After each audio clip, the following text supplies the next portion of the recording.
Francis of Assisi. Well, again, as a legionnaire, we can say an ideal member like Frank Duff or whatever, or however holy he was when he grew up, and ride his bike everywhere and things like that. And again, giving ourselves totally to the apostolate.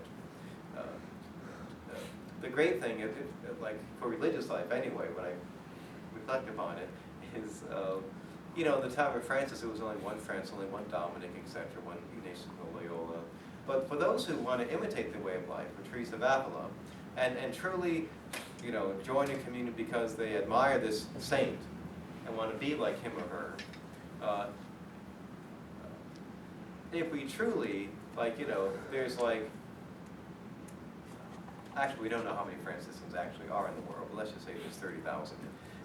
But can you imagine if all 30,000 Franciscans simply, truly, under the operation of the Holy Spirit, lived again like St. Francis of Assisi?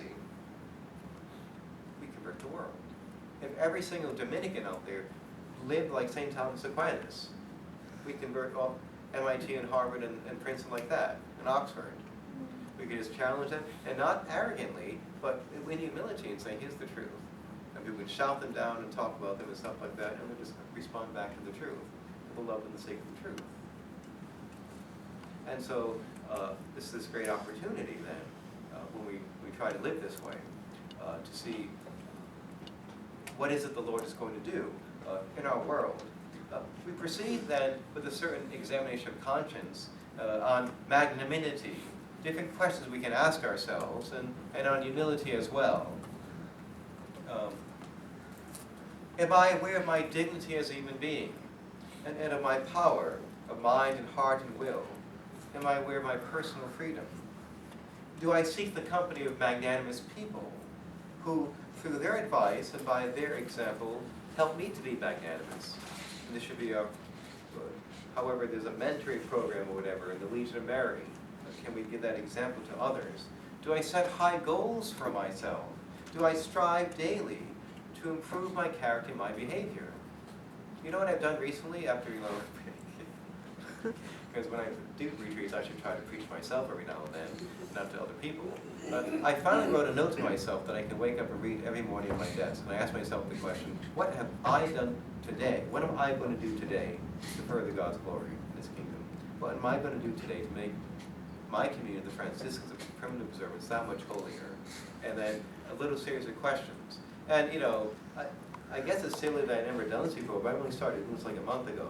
And I'm like, oh, I have an obligation. I have to actually be good in front of people and not snap back or something like that, which is really easy to do in communities like your family. So you talk back to people all the time in your family. You don't do it outside. But interiorly, like what if someone's visiting? Would they really join our community if they saw how we quote unquote loved one another?